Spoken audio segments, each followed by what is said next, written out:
Good morning. Good morning Mahadev. Good morning Shubhanshu, Shikhar. कैसे हैं भाई आप सब? Uzma, how are you guys? आवाज आ रही है ना भाई? आवाज आ रही है? साहिल कह रहे हैं everything is perfect sir, let's start. Okay fine. हाँ बेटा, चलो अब कुछ बात कर लें, अपन थोड़ी सी बात कर लें। हाँ, आई एम गुड बेटा, आई एम गुड। अब एक बात बेटा यहाँ पर ध्यान से सुनो।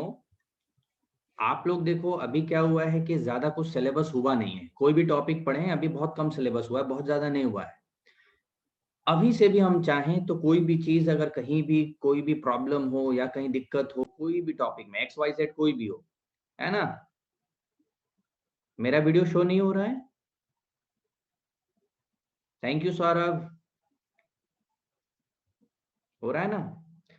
चलो, मैं थोड़ा सा 2-4 मिनट चाहता हूं कि मैं आप लोगों के लिए कुछ बातें कहूं, जिससे वजह से आप लोगों को थोड़ा सपोर्ट मिले, हेल्प मिले। ध्यान से सुनना बेटा, मैं, है ना, क्या कह रहा हूं आपको कि आप अभी कोई भी दिक्कत आपको आ रही हो किसी भी चीज में, अभी से क्या करो, एक्स वाई जेड कोई भी टॉपिक हो उसको पता लगाओ, उसको फाइंड आउट करो, उसको टारगेट करो। और उसके बाद से आपको पता है कि आपके टीचर्स हैं, उनको अप्रोच करो, क्योंकि टीचर को सपने थोड़ी आएंगे बेटा कि आपको कहाँ पर कोई प्रॉब्लम आई होगी। तो आपको अप्रोच करना पड़ेगा टीचर के पास, ठीक है ना? और आपके पास कई साधन है बेटा टीचर के पास अप्रोच करने का। कांटेक्ट नंबर हुआ, ऐप हुआ, या फिर लेक्चर हुए, या फिर डाउट सेशन होता है, वीक में भी एक बार हो रहा है, क्या पता आगे और बढ़ जाए, है कि नहीं? तो वो है, मतलब ऑप्शंस आपके पास बहुत सारे हैं जिससे आप टीचर से इंटरेक्ट कर सकते हो। तो कुल मिलाकर के एक तो ये बात आई हमारे सामने कि जो भी हमने अभी तक पढ़ा है, आप क्या करो, उसमें कोई भी प्रॉब्लम हो उसमें आप जो है रिजॉल्व कर लो प्रॉब्लम को। एक तो ये बात हुई। दूसरी बात, आप बेटा आगे पढ़ते जाओ और पीछे की चीजें भूलते जाओ, ये बहुत ज्यादा घातक चीज है। कहता हूं, मेरी बात ध्यान से सुनना कि जो सिलेक्शन का मेन रीजन होता है वो होता है रिवीजन। देखो, आप आगे पढ़ते चले जाओ और पीछे की चीजें नहीं रिवाइज करो बेटा, सिलेक्शन हो ही नहीं सकता, है ना? Revision is the key, right, एकदम बिल्कुल सही बोला। रिवीजन बिल्कुल की है। अब आपके स्टडी के पैरामीटर में कुछ बच्चे मेरे पास कॉल करते हैं बेटा, बच्चे मेरे पास रेगुलर कुछ ना कुछ कॉल करते हैं, इसलिए मैं आपको कहता हूं कि ये बात पूछते रहते हैं आगे क्या करना है, तो मैं तो यही कह रहा हूं कि रिवीजन करना है। और आप बेटा एक बात ध्यान रखना, कम से कम सेल्फ स्टडी 6 से 7 घंटे करने हैं, अपार्ट फ्रॉम क्लासेस ड्यूरेशन 6 से 7 घंटे करने हैं, है ना? बेटा आप सभी अपना वीडियो बंद कर दें, है ना, जिनके भी वीडियोस ऑन हैं वो बंद कर दें। तो मैं आपसे ये कह रहा हूं कि रिवीजन करना है, ये बड़ा इंपॉर्टेंट है। और 6 से 7 घंटे सेल्फ स्टडी करना है। अब आप क्या करो बेटा, उस टाइमिंग को थोड़ा सा स्प्लिट करो, बल्क में पढ़ो, जैसे 3 सेशन में पढ़ो, 3+2+2, या 2+3+2, मतलब 2 आवर पढ़े फिर 3 आवर पढ़े फिर 2 आवर, मतलब इस तरह से तोड़ लो 7 घंटे को, है ना? और उसमें देख लो 3 आवर्स का जो सेक्शन है उसमें क्या कर लो, करंट पोर्शन को कर लो। फिर 2 आवर का जो बच रहा है उसमें क्वेश्चन प्रैक्टिस करो जो भी होमवर्क मिले हैं। फिर एक और 2 आवर का सेक्शन जो बच रहा है उसमें क्या करो कि जो टॉपिक मान लो किसी का कोई कमजोर रह गया है उसको कवर अप करो। और मान लो किसी का टॉपिक बहुत अच्छा ही चल रहा है शुरू से, तो क्या करना, हमें फिर भी रिवाइज तो करना ही है कि नहीं? तो एक सेक्शन रख लो रिवीजन के लिए। मेरे कहने का मकसद बस इतना है कि आपके पढ़ाई के स्ट्रेटेजी में बेटा अभी से ही रिवीजन नाम की चीज शामिल होनी चाहिए। क्यों? क्योंकि बेटा आपको बोर्ड भी देने हैं, तो आपके पास लास्ट में इतना टाइम नहीं होगा, आप खुद ही परेशान होगे कि मैं बोर्ड के लिए प्रिपरेशन करूं कि रिवीजन करूं। तो हम अभी से ही क्यों ना तैयार रहें हर परिस्थितियों के लिए। So guys, you must have to get yourself ready. आपको जो है किसी भी तरह का कोई भी परेशानी नहीं आनी चाहिए, आप शुरुआत से ही हर चीज के लिए तैयार रहो, है ना? और जब तक मेडिकल कॉलेज में नहीं चले जाते तब तक बेटा आराम करने के बारे में तो सोचना ही नहीं है। मैं बार बार बोलता हूं, सोचना ही नहीं है। Unless we get the apron और stethoscope, there is no word called आराम फॉर अस, है ना? बस खाना पीना सोना एंड देन ओनली स्टडी। 7 घंटे पढ़ने हैं, सेल्फ स्टडी मतलब 7 घंटे पढ़ने हैं, ठीक है बेटा? तो आप जो है अपने पढ़ाई की तरफ थोड़ा रिवीजन नाम की चीज जरूर शामिल करना। और आपको कहीं भी कोई भी प्रॉब्लम हो, you must approach to the teacher, right? जब तक आप अप्रोच नहीं करोगे टीचर को, कोई सपने थोड़ी आएंगे बेटा, है ना? चलिए आइए शुरू करते हैं। मैं तो भाई आप लोगों को सारी चीजें बता रखा हूँ, मुझसे अप्रोच करने के लिए फोन नंबर दे रखा हूँ, बच्चों का कॉल भी आता है उस पे भी बताता हूँ, ऐप पे क्वेश्चन आता है उस पे भी बताता हूँ, आपको डाउट सेशन आता है उस पे भी। I am always for you, you guys have just have to मुझे अप्रोच करना है, ठीक है। चलें आइए, अभी बात कर रहे थे बेटा पिछले क्लास में क्या चीज मैंने बोला था बेटा, साइटोप्लाज्मिक इनहेरिटेंस, है ना। साइटोप्लाज्मिक इनहेरिटेंस का मतलब क्या था? साइटोप्लाज्मिक इनहेरिटेंस का मतलब ये था कि ऐसे जीन जो साइटोप्लाज्म में पाए जाते हैं उन्हीं का जनरेशन आफ्टर जनरेशन ट्रांसफर होना कहलाता है साइटोप्लाज्मिक इनहेरिटेंस। अब बात ये आती है कि वो साइटोजीन जो है वो कहां कहां है, आप सबको पता है बेटा। साइटोजीन होता है या तो प्लास्टिड में या तो माइटोकॉन्ड्रिया में, सबसे बहुत ही आसान टॉपिक था। और हमने ये भी देखा था कि अगले जनरेशन में जो साइटोजीन लाइक माइटोकॉन्ड्रियल और प्लास्टिड का जीन केवल किसके थ्रू जाता है बेटा, मां से ही जाता है। लेकिन क्या मां से सिर्फ साइटोजीन ही जाता है क्या बेटा? साइटोजीन ही सिर्फ मां से जाता है कि नहीं, कैरियोजीन भी तो जाता है ना बेटा, ये बोला था मैंने, है ना। कैरियोजीन भी तो जाता है। तो मदर जो है वो साइटोजीन को भी कंट्रीब्यूट करती है और कैरियोजीन को भी कंट्रीब्यूट करती है। लेकिन फादर अगले जनरेशन में सिर्फ किसको कंट्रीब्यूट करता है बेटा? फादर ओनली कैरियोजीन को, ठीक है ना। तो मां जो होगी वो साइटोप्लाज्मिक कैरेक्टर का भी ट्रांसफर कराएगी आगे, और मां कैरियोजीन कैरेक्टर को भी ट्रांसफर कराएगी आगे, ठीक है ना। लेकिन पिता जो होगा, फादर जो होगा, वो से केवल और केवल कैरियोजीन को ही ट्रांसफर कराएगा। इसलिए मैंने कहा था कि भाई साइटोजीन अगर है तो तय है वो मां से ही जाएगा बच्चे में, लेकिन बच्चे में सारे कैरेक्टर जो है साइटोजीन के ही मां से नहीं आए होंगे, कुछ कैरियोजीन के भी तो आए होंगे, ठीक है ना। यही समझाने की मैंने कोशिश की थी पिछले क्लास में। फिर इसके बाद से बेटा हमने कुछ एग्जाम्पल देखा था, एग्जाम्पल याद होना चाहिए आपको, हमने बोला था कुछ एग्जाम्पल ध्यान रख लेना। एक एग्जाम्पल था बेटा मेल स्टेरिलिटी इन मेज, है ना, याद है क्या? इसका जीन कहाँ होता है बेटा, आपको पता है क्या? जीन कहाँ होता है, क्लोरोप्लास्ट या माइटोकॉन्ड्रिया? मेल स्टेरिलिटी इन मेज, हाँ माइटोकॉन्ड्रिया, राइट, माइटोकॉन्ड्रिया में होता है। अब मैंने आपको एक बात कहा था बेटा, माइटोकॉन्ड्रिया में ये जीन होता है, और ये जीन क्या करता है, एक टैपेटम बोल करके एक लेयर को बनाता है। माइटोकॉन्ड्रिया में एक जीन होता है जो टैपेटम बोलकर एक लेयर बनाता है, और वो लेयर जो टैपेटम होता है ये न्यूट्रिशन देता है माइक्रोस्पोर मदर सेल्स को, जिसकी वजह से पॉलन ग्रेन बनता है ना। और अगर मान लो कि वो टैपेटम या न्यूट्रिशन प्रोवाइड करने वाला लेयर ना बने तो ऑफ कोर्स पॉलन ग्रेन भी नहीं बन सकता, क्योंकि न्यूट्रिशन ही नहीं मिलेगा, है ना। तो न्यूट्रिशन ही नहीं मिलेगा तो पॉलन नहीं बन सकता। तो यहां पर क्या होता है कि मेल गैमेट ही नहीं बन पाएगा। लेकिन मैंने क्या कहा था बेटा कि जो मेज होता है वो होता है मोनोइशियस, आप सबको भी पता है कि मोनोइशियस होता है। अब मोनोइशियस होता है इसका मतलब जाहिर सी बात है बेटा, क्या होगा यहाँ पर, मेल फ्लावर और फीमेल फ्लावर दोनों होंगे एक ही प्लांट पर, लेकिन मेल गैमेट बन नहीं सकता क्योंकि वो मेल स्टेराइल है। यानी कि ऐसा जीन डिफेक्टिव हो चुका है, खराब हो चुका है, म्यूटेशन में जा चुका है, जो जीन न्यूट्रिशन वाली लेयर कॉल्ड टैपेटम को बनाने में कंट्रीब्यूट दे रही थी, ठीक है ना। तो उसके वजह से वो डिफेक्टिव हो गया, तो फिर वो पॉलन नहीं बन पाएगा। तो इस तरह से वहां पॉलन नहीं बनता, लेकिन फीमेल गैमेट तो जरूर बनेगा, वहां फीमेल गैमेट जरूर बनेगा, और क्रॉस फर्टिलाइजेशन होगा, सेल्फ फर्टिलाइजेशन नहीं हो सकता, ठीक है ना। दूसरे पौधे का कोई पॉलन उड़ करके आ सकता है और यहाँ के फीमेल गैमेट को फर्टिलाइज कर सकता है, ठीक है ना भाई। ओके, इतना समझ में आ गया था। चलिए आज हम शुरू करते हैं बेटा सबसे आसान टॉपिक, जिसको हम बोलेंगे chromosomal theory of inheritance. Chromosomal theory of inheritance सबसे आसान टॉपिक है बेटा इस चैप्टर का। आगे और भी मैंने एग्जांपल आपको बताए थे, कुछ याद होना चाहिए। क्लोरोप्लास्ट में एक एल्बिनिज्म इन मेज बताया था, है कि नहीं। एक एग्जांपल हमने ब्रांच कलर इन मिराबिलिस जलापा देखा था, कुछ याद होगा, है ना, वो देख लेना आप लोग। बाकी कोई दिक्कत आए तो you people know how to approach me, I am there, ठीक है। अब बात कर रहे हैं बेटा chromosomal theory of inheritance, that is the very simplest topic genetics में। अब यहां से जो हम आगे बढ़ेंगे तो बेटा आपको थोड़ा सा सेल डिवीजन कॉल्ड मियोसिस का नॉलेज होना चाहिए, बहुत ज्यादा डिटेल में नहीं, लेकिन थोड़ा सा नॉलेज जरूर होना चाहिए। हालांकि मैंने काफी पहले जब ऑफलाइन क्लास चल रहा था उस टाइम भी मैंने पहले क्लास में कहा था कि मियोसिस का जो है आपको थोड़ा सा जानकारी होना चाहिए। मियोसिस की जानकारी अच्छी होगी बेटा तो टॉपिक पे ग्रिप अच्छा बनेगा। और खासतौर ये जेनेटिक्स के टॉपिक, खास तौर पर ये जेनेटिक्स के टॉपिक और टॉपिक की तरह नहीं है कि आप सिर्फ रट लिए या चीजों को पढ़ लिए तो काम खत्म हो जाएगा, नहीं, ये कंसेप्चुअल टॉपिक है। है ना। इसको कहते हैं कि बायोलॉजी का फिजिक्स है ना। इसमें बेटा यहाँ पर समझने वाली चीजें हैं, थोड़ा सा अप्रोच लगाना पड़ेगा, थोड़ा दिमाग लगाना पड़ेगा, इसके लिए हमें अटेंटिव रहना पड़ेगा। आइए, तो क्रोमोसोमल थ्योरी ऑफ इनहेरिटेंस, इसको प्रपोज किया गया था दो साइंटिस्ट कॉल्ड सट्टन और बोवरी इन ईयर 1902।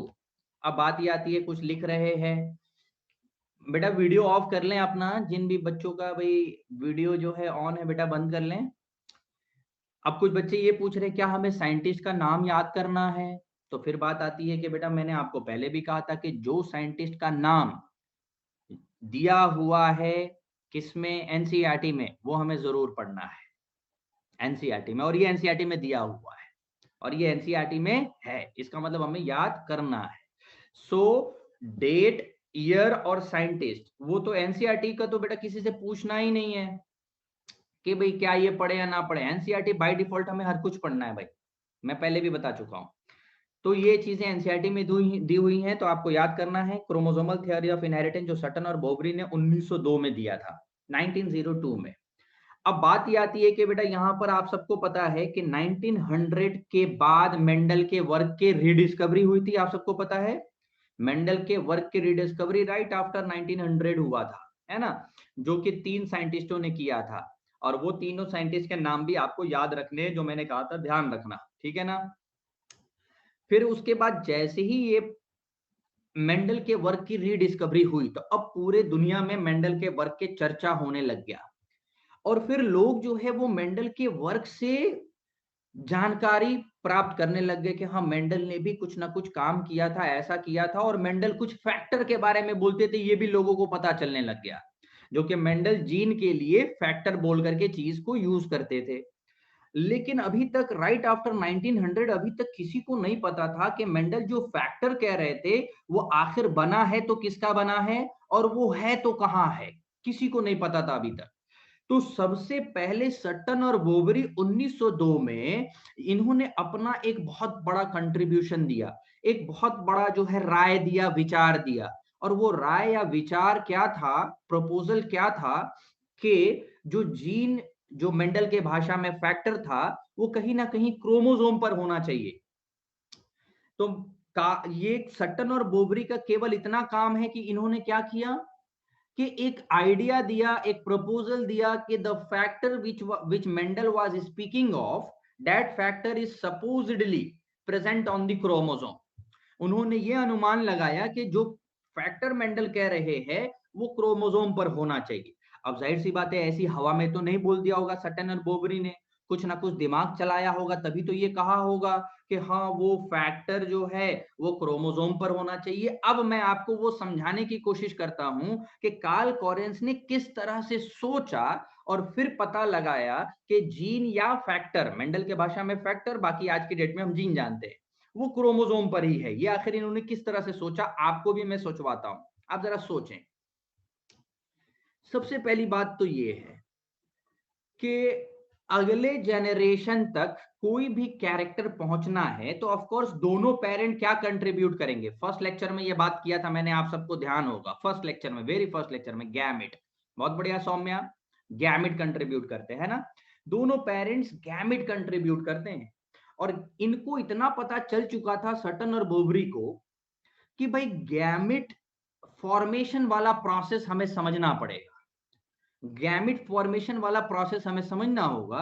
अगर हम मियोसिस प्रोसेस को अच्छे से देखें तो शायद हम फैक्टर के बारे में थोड़ी जानकारियां पता लगा सकते हैं। इस टाइम तक मियोसिस भी आ चुका था 1902 तक, इस समय तक क्रोमोसोम की भी डिस्कवरी हो चुकी थी, और इस टाइम तक हम क्रोमोसोम को स्टैनिंग के तहत माइक्रोस्कोप से विजुअलाइज भी कर सकते हैं, इसीलिए क्रोमोसोम शब्द आया, आपने 11th में पढ़ा भी होगा, क्रोमोसोम, जोम मतलब बॉडी, क्रोमो मतलब कलर्ड, तो कलर्ड बॉडी, है ना, क्रोमोसोम मींस कलर्ड बॉडी, यानी you can stand the chromosome, आप क्रोमोसोम को स्टेन करके माइक्रोस्कोप से देख सकते हो। तो इस समय तक इतनी टेक्निकल एडवांसमेंट आ चुका था कि हम क्रोमोसोम को स्टैनिंग करके माइक्रोस्कोप से विजुअलाइज कर सकते थे। तो इन्होंने क्या सोचा सटन और बोबरी ने कि let's understand the meiosis process, क्योंकि किसी फैक्टर के या जीन के इनहेरिटेंस को समझना है या उसके बिहेवियर को समझना है तो हमें मियोसिस को समझना होगा, क्योंकि gamete formation is related to meiosis. तो अब वो मियोसिस प्रोसेस को स्टडी करने लग गए, कौन? सटन और बोवरी। जब सटन और बोवरी ने जब मियोसिस को देखना शुरू किया तो इनको क्या नजर आया कि throughout the cell division एक चीज परमानेंट है। कौन सा चीज परमानेंट होता है बेटा? क्रोमेटिन या क्रोमोसोम। बाकी सारे ऑर्गेनल्स किसी टाइम पीरियड पे तो डिसअपियर हो जाते हैं और किसी टाइम पीरियड पे फिर से रीअपियर हो जाते हैं, ये सब आपको पता है ना? प्रोफेज एंड टीलोफेज ये सब आप जानते हो, है ना? तो अब इन्होंने क्या सोचा, सटन और बोवरी ने, कि जो फैक्टर होता है वो परमानेंट स्ट्रक्चर पर होना चाहिए। तो उन्होंने सोचा कि हाँ चलो क्रोमोसोम पर होना चाहिए। अब इन्होंने दिमाग लगाया, सोचा कि चलो भाई जो मेंडल फैक्टर की बात कर रहे थे वो गैमिट्स रिलेटेड प्रोसेस है, और गैमिट रिलेटेड प्रोसेस है यानी मियोसिस को देखो। मियोसिस को जब देखा तो उन्होंने देखा कि अरे क्रोमोसोम परमानेंट है तो क्रोमोसोम पर होना चाहिए। और फिर जब उन्होंने मियोसिस में क्रोमोसोम के बिहेवियर को देखना शुरू किया, क्रोमोसोम के बिहेवियर का मतलब क्या हुआ बेटा? प्रोफेज में पेयर में बनेंगे, मेटाफेज पर आप सबको पता है पूरा अलाइन हो जाएगा बढ़िया से, एनाफेज में दोनों क्रोमोसोम अलग होने लग जाएंगे, है कि नहीं? सारा प्रोसेस आपको पता है बेटा, स्टेप बाय स्टेप, थोड़ा ना थोड़ा। तो ये जो है, इन्होंने जब सेल डिवीजन में क्रोमोसोम को स्टेप बाय स्टेप देखना शुरू किया तो इनको पता पड़ा कि मेंडल जो फैक्टर की बातें कहते थे वो सारी बातें क्रोमोसोम के बिहेवियर में दिख रही हैं, जब सटन और बोवरी क्रोमोसोम को एनालाइज कर रहे थे during the cell division called meiosis. जब वो मियोसिस में क्रोमोसोम के व्यवहार बिहेवियर को देख रहे थे स्टेप बाय स्टेप, जैसे पेयरिंग होना फिर अलग होना क्रोमोसोम का, तो ये क्रोमोसोम का बिहेवियर है।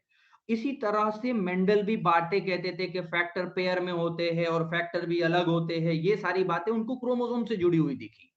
और इस तरह से इन्होंने क्या कहा कि there is a parallelism behaviour between the factor and the chromosome. इस तरह से आइडिया लगाया सट्टन और बोबरी ने कि एक पैरेलल बिहेवियर है क्रोमोसोम और फैक्टर के बीच में। जैसे मेंडल कहते थे फैक्टर पेयर में होता है तो क्रोमोसोम भी पेयर में दिखा था इनको मेटाफेज स्टेज पे, सट्टन और बोबरी को। फिर उसके बाद से जैसे मेंडल कहते थे कि दोनों फैक्टर सेग्रीगेट होते हैं, अलग होते हैं, तो फिर एनाफेज 1 में होमोलोगस पेयर का डिसजंक्शन होते दिखा था इनको। तो इस तरह से यहां पर इन्होंने यूनाइट किया इस नॉलेज को, इस तरह से मेंडल के नॉलेज को यूनाइट किया और कहा कि मेंडल के कहे फैक्टर प्रेजेंट होने चाहिए कहां पर? क्रोमोसोम पर। लेकिन बेटा ध्यान से सुनना अभी जो मैं बात कहने जा रहा हूं, सट्टन और बोवरी ने कोई एक्सपेरिमेंट नहीं किया था। सट्टन और बोवरी ने कोई एक्सपेरिमेंट नहीं किया था, बस दो काम को जोड़ा था, यूनाइट किया था। दो काम कौन कौन सा था? एक सेल डिवीजन का काम और दूसरा मेंडल का काम। एक तो मेंडल का काम और एक तो सेल डिवीजन का काम। इन दोनों को कंपेयर किया था और इन दोनों को कंपेयर करके आइडिया लगाया था कि जो फैक्टर या जीन है वो क्रोमोसोम पर होना चाहिए। क्योंकि सट्टन और बोवरी या कोई भी इंसान होगा उसको इतनी तो सोच समझ होनी चाहिए कि भाई अगले जनरेशन तक किसी भी चीज को अगर पहुंचाना है तो वो गैमेट से ही पहुंचाना है, यानी गैमेट फॉर्मेशन को देखो। और गैमेट फॉर्मेशन को जब उन्होंने देखना शुरू किया तो उनको नजर आया कि भाई throughout the cell division chromosome is the permanent structure. और फिर उन्होंने देखा कि भाई अगर मेंडल जो जो बातें फैक्टर के लिए कह रहे थे फिर वो बातें क्रोमोसोम पर भी लागू होनी चाहिए, अगर वो फैक्टर क्रोमोसोम पर होता तो। और उनको वो बातें नजर आई कि फैक्टर पेयर में होता है तो उनको क्रोमोसोम भी पेयर में दिखा। फिर जैसे क्रोमोसोम जो है अलग होते दिखते हैं उस तरह से मेंडल भी बोल रहे थे कि हाँ फैक्टर भी अलग होते हैं। तो इसकी वजह से इन्होंने एक पैरेलल बिहेवियर देखा था। अब बात ये मैं करने जा रहा हूं कि इन्होंने कोई एक्सपेरिमेंट से वेरिफिकेशन नहीं किया था, एक्सपेरिमेंट से प्रूफ नहीं किया था।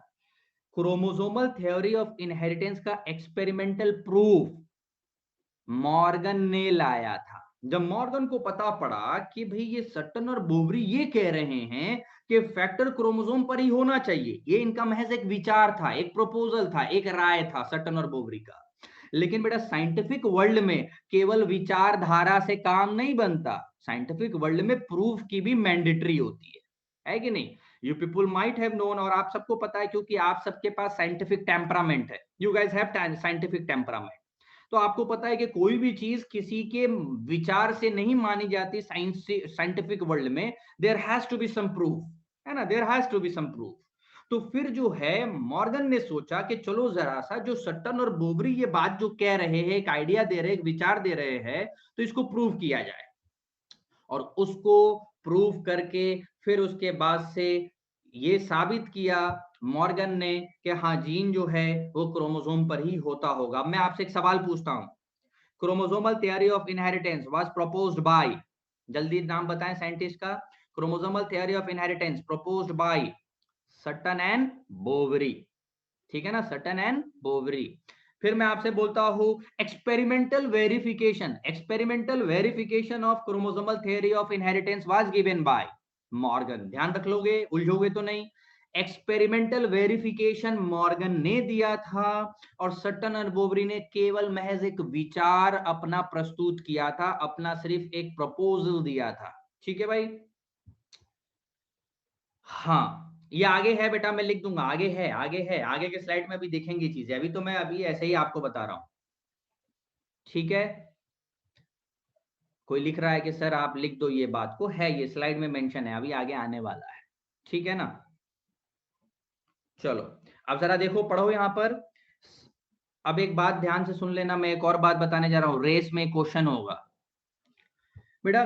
कोई भी रिसर्च हम करते हैं, जैसे मैं भी एक जेनेटिक इंजीनियरिंग फील्ड का हूं, मैंने भी जैसे मान लो रिसर्च किया है, तो मैंने भी जैसे पेपर कोई पब्लिश किया है, तो जो भी पर्सन क्या होता है कि इंपॉर्टेंट होता है किसी भी रिसर्च में, तो उसका क्या होता है कि पहले नाम लिखा जाता है और जो बाद में होता है उसका बाद में नाम लिखा जाता है। जैसे मैं कहता हूं बेटा सट्टन एंड बोवरी, तो जरा बताओ कौन ज्यादा यहाँ इंपॉर्टेंट साइंटिस्ट है, इंपॉर्टेंट साइंटिस्ट कौन सा है, सट्टन। ये बेटा कोई भी रिसर्च पेपर आता है या कोई भी किताब होती है, जहां भी साइंटिस्ट का जिस ऑर्डर में नाम लिखा जाता है उसी ऑर्डर में उनका कंट्रीब्यूशन होता है। यानी first name is most important name in that particular research और work in the scientific world, ठीक है ना। और दूसरा नाम दूसरा कंट्रीब्यूशन, तीसरा तो तीसरा, इस तरह से होता है यहाँ पर कंट्रीब्यूशन, ठीक है ना। तो आपके जैसे मान लो कि क्वेश्चन दिया हुआ है रेस में कि क्रोमोसोमल थ्योरी ऑफ इनहेरिटेंस किसने दिया था, एक ऑप्शन दिया हुआ बेटा सट्टन, दूसरा ऑप्शन दिया है बोबरी। अब बताओ इन दोनों में चुनना हो तो किसको चुनोगे, सट्टन। कोई पूछेगा नहीं ना भाई आप मुझसे ये क्वेश्चन, बताने के बावजूद भी फिर भी पूछते हैं, फिर भी पूछते हैं, देखना पूछेंगे, है ना। आइए अब मैंने क्या लिखा, सट्टन यूनाइटेड, यानी मेन साइंटिस्ट सट्टन है, इसलिए उनका रेफरेंस लेकर के बात कर रहे हैं अपन, है ना।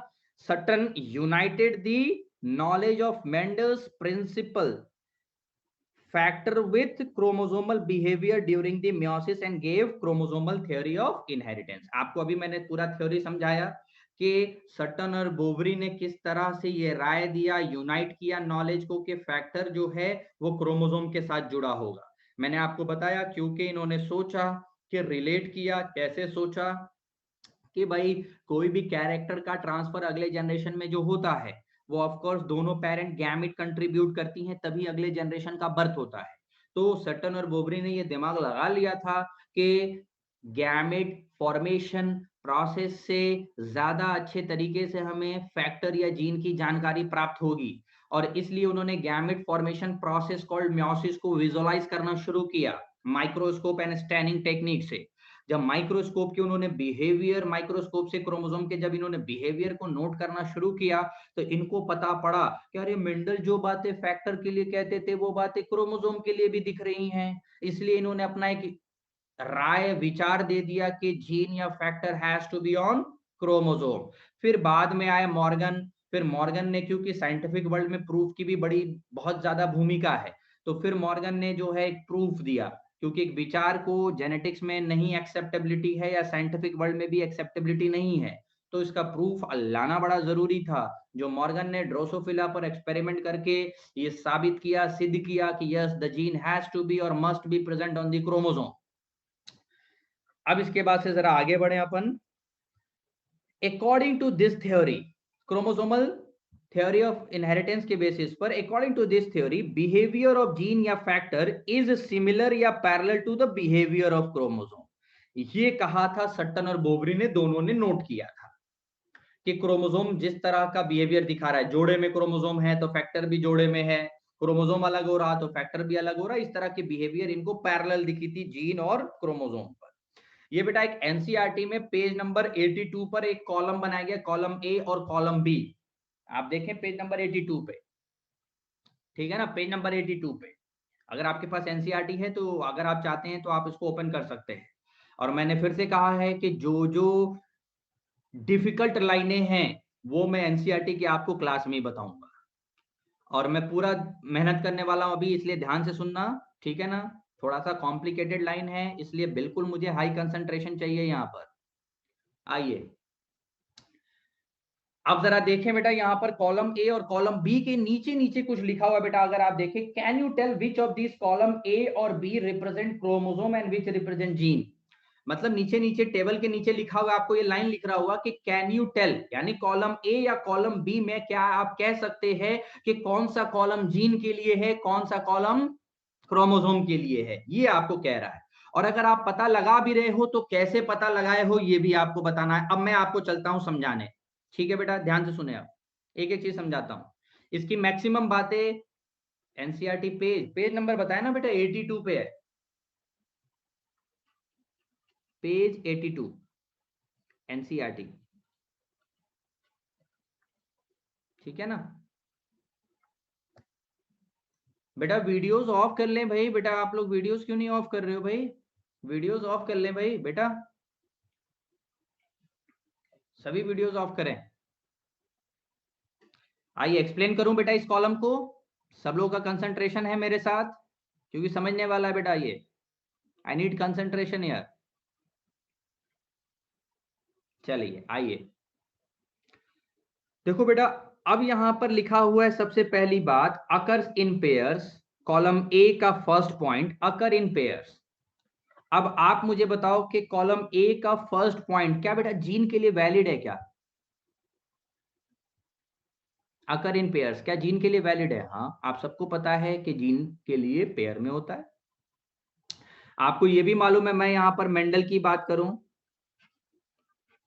मेंडल्स फैक्टर, और चलो मैं यहां पर बात करता हूं क्रोमोसोम का, ठीक है, दोनों को कंपेयर करता हूं। इन्हीं के बीच में तो सटन और बोबरी ने कंपेयर किया था।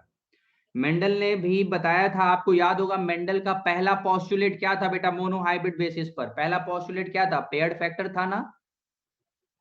मेंडल का पहला पोस्टुलेट तो यही था ना बेटा, पेयर्ड फैक्टर।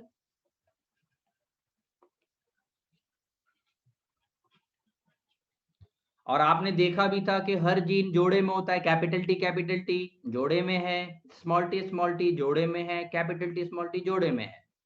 और आप जरा बताओ बेटा, क्या क्रोमोसोम भी जोड़े में होते हैं क्या बेटा? हाँ बिल्कुल होते हैं। अब जरा बताओ, अगर आप क्रोमोसोम को जोड़े में देखना चाहते हो तो किस स्टेज पर दिखेगा? मेटाफेज पर दिखेगा। मेटाफेज पर आप क्रोमोसोम का बेहतर स्टडी कर सकते हो, आप सबको पता होना चाहिए ये बात। तो मेटाफेज पर आपको दिखेगा, और आप सबको पता है बेटा यहां पर कि क्रोमोसोम, ये एक क्रोमोसोम है और ये दो क्रोमेटिड्स है, ये दिख रहा है ना आपको, पता है कि भाई क्रोमेटिड्स भी बने हुए रहते हैं क्रोमोसोम के, और ये एक क्रोमोसोम है और दो क्रोमेटिड्स है। क्रोमोसोम को देखना हो तो बेटा कैसे देखोगे, मैं आपको एक आइडिया देता हूं, हालांकि ये चीज मैं आगे पढ़ाऊंगा। जितना सेंट्रोमेयर उतने क्रोमोसोम का नंबर। अब जरा बताओ यहां पर सेंट्रोमेयर कितने हैं बेटा? एक, दो, दो ही है ना सेंट्रोमेयर। तो as many number of centromere that many number of chromosome, सीधी सी बात है, ठीक है ना। सबसे आसान तरीका, जितना सेंट्रोमेयर दिख जाए उतने क्रोमोसोम है। अब इससे नहीं उलझोगे, कभी कुछ बच्चे उलझते हैं, सर क्रोमोसोम कैसे पहचाने, क्रोमेटिड को कैसे पहचाने।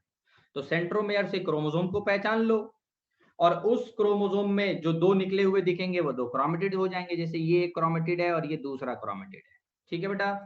चलो अब ये बात तो आपको समझ में आ गई कि भाई अकर इन पेयर्स जो लिखा हुआ है, तो ये अकर इन पेयर्स ये जीन के लिए भी वैलिड है और क्रोमोसोम के लिए भी वैलिड है, क्योंकि जीन भी जोड़े में होते हैं और क्रोमोसोम भी जोड़े में होते हैं। ठीक है बेटा, अब जरा कॉलम बी का फर्स्ट पॉइंट पढ़ो। क्या बेटा ये भी तो सेम बात लिख रहा है, नहीं लिख रहा है, जो कॉलम ए का फर्स्ट पॉइंट है? तो ये कॉलम बी का फर्स्ट पॉइंट भी जीन के लिए भी वैलिड है और क्रोमोसोम के लिए भी वैलिड है ना?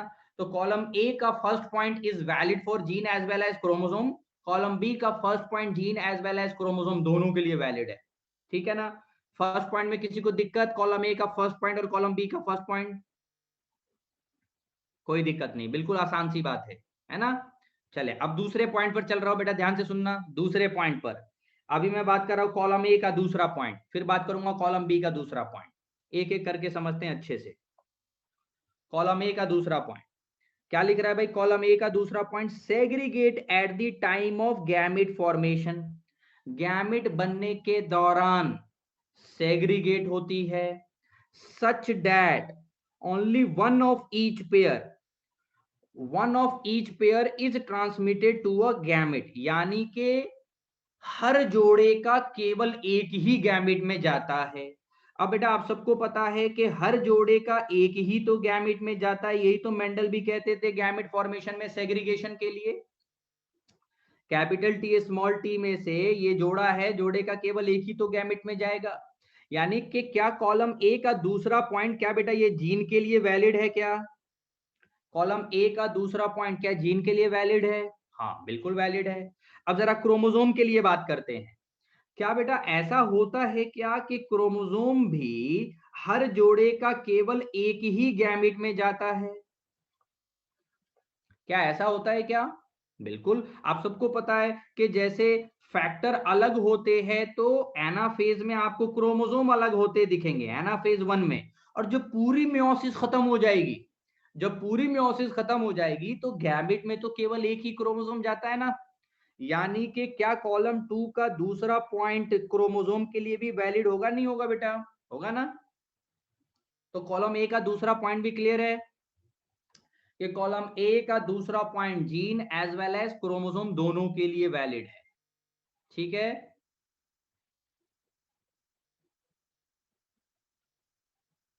हाँ बिल्कुल सही कहा सत्याजीत, क्लियर है। सौम्या मैं ये कह रहा हूं बेटा कि जैसे सेकेंड पॉइंट ये कह रहा है कि जोड़े का एक गैमिट में जाता है, यही कह रहा है सेकेंड पॉइंट। अब जोड़े का एक तो क्रोमोसोम भी जाता है और जोड़े का एक गैमिट में जीन भी जाता है, यानी अलील जाता है, तो एक ही बात है। ठीक है ना? अब आइए जरा बात करते हैं यहां पर दूसरा पॉइंट, कॉलम बी का। कॉलम बी का दूसरा पॉइंट है ना, ये तो कॉलम ए था और ये है कॉलम बी। अब मैं अभी कॉलम ए का दूसरा पॉइंट डिस्कस किया हूं, अब कॉलम बी का दूसरा पॉइंट डिस्कस कर रहा हूं। ठीक है? देखो पढ़ो जरा ध्यान से, अच्छे से लैंग्वेज को पढ़ो। Segregate at gamete formation and only one of each pair is transmitted to a gamete. Same बात ही तो लिख रहा है बेटा, जो कॉलम ए का दूसरा पॉइंट है वही तो कॉलम बी का दूसरा पॉइंट है, सेम ही तो है। ये भी यही कह रहा है कि गैमिट बनने के दौरान अलग होता है और जोड़े का एक ही गैमिट में पहुंचता है, सेम बात है। तो ये हो गया यहां पर जीन के लिए भी वैलिड और क्रोमोसोम के लिए भी वैलिड। क्या लिख रहा है आकाश बेटा, मुझे समझ नहीं आ रहा है सर, ये ए एंड बी क्या है? क्या लिख रहा है तू? ये ए एंड बी क्या है मतलब?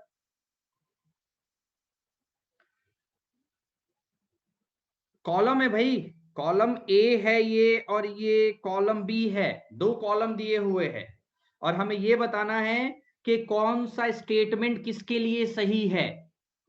क्वेश्चन अगर आएगा तो आपको ये पता लगाना है कि कौन सा स्टेटमेंट किसके लिए सही है। अब अभी तक मैंने चार जो है ये दिखा दिया, ये देख रहे हो चार जो दिखाए हैं हमने स्टेटमेंट, कॉलम ए का 2 पॉइंट और कॉलम बी का 2 पॉइंट। ठीक है? कॉलम ए का 2 पॉइंट और कॉलम बी का 2 पॉइंट, ये बेटा जीन के लिए भी वैलिड है और क्रोमोसोम के लिए भी वैलिड है, चारों वैलिड है।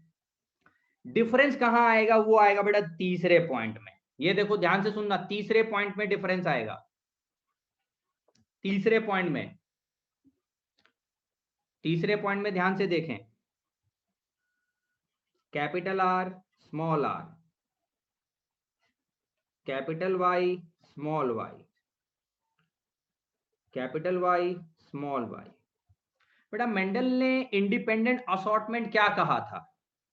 मेंडल ने इंडिपेंडेंट असॉर्टमेंट में यही तो कहा था कि नॉन एलेलिक जीनों का ही तो हमने बोला था ना बेटा इंडिपेंडेंट सेपरेशन, यानी कैपिटल आर का कैपिटल वाई के साथ अलग होना या कैपिटल आर का स्मॉल वाई से अलग होना, यही तो होता है इंडिपेंडेंट असॉर्टमेंट। मेंडल के अकॉर्डिंग एक जोड़े फैक्टर का किसी दूसरे जोड़े किसी भी फैक्टर से इंडिपेंडेंटली अलग होना, यही होता है इंडिपेंडेंट असॉर्टमेंट। एक जोड़ा फैक्टर और दूसरा जोड़ा फैक्टर, तो एक जोड़े फैक्टर में से कोई एक फैक्टर दूसरे जोड़े फैक्टर के किसी भी एक फैक्टर के साथ इंडिपेंडेंटली अलग हो। जैसे कैपिटल आर स्मॉल आर एक जोड़ा फैक्टर हो गया, कैपिटल वाई स्मॉल वाई ये दूसरा जोड़ा फैक्टर हो गया। तो एक जोड़े में से कोई एक फैक्टर यानी कैपिटल आर स्मॉल आर में से कोई एक कैपिटल आर पकड़ लो, दूसरे जोड़े फैक्टर यानी कैपिटल वाई स्मॉल वाई में से किसी के साथ भी अलग होता है। ये मेंडल का नजरिया था। अब जरा जब यहां पर इंडिपेंडेंट असॉर्टमेंट जीन में दिखता है तो बेटा इंडिपेंडेंट असॉर्टमेंट क्रोमोसोम में भी तो दिखना चाहिए, इंडिपेंडेंट असॉर्टमेंट क्रोमोसोम में भी तो दिखना चाहिए। क्यों? क्योंकि आप मुझे बताओ कि क्रोमोसोम के बिहेवियर के वजह से जीन के अंदर बिहेवियर है या जीन के बिहेवियर के वजह से क्रोमोसोम के अंदर बिहेवियर है? मैंने आपको ये पहले भी पूछ चुका हूं, ये बस रिवाइज करा रहा हूं। डाई हाइब्रिड क्रॉस जो पढ़ाया था ना मैंने, बिल्कुल वही बातें बस रिवाइज करा रहा हूं मैं। हाँ, क्रोमोसोम के वजह से जीन में बिहेवियर आता है। क्रोमोसोम जोड़े में आएगा तो जीन भी जोड़े में आएंगे, जब क्रोमोसोम अलग होगा तो जीन भी अलग होंगे। अरे भाई मैंने आपको एक बात भी कहा था, याद होगा उस टाइम, अरे इंसान नाव पर बैठा है, तो जब नाव अलग होगा तो इंसान भी अलग होगा। याद है क्या कुछ? मैंने नाव का बोट का एग्जाम्पल लिया था मैंने, है कि नहीं? तो बेटा ये जो है जीन नाव में रहता है यानी कि क्रोमोसोम पर बैठा रहता है। अब जब क्रोमोसोम अलग होगा तो जीन भी अलग होगा। तो अब जरा सा मैं आपसे एक बात करने जा रहा हूं बेटा, यहां पर ध्यान से सुने। आपको याद भी होगा मैंने कुछ क्रोमोसोम बनाए थे, ये तीसरा पॉइंट जो लिख रहा हूं क्रोमोसोम के रेस्पेक्ट में,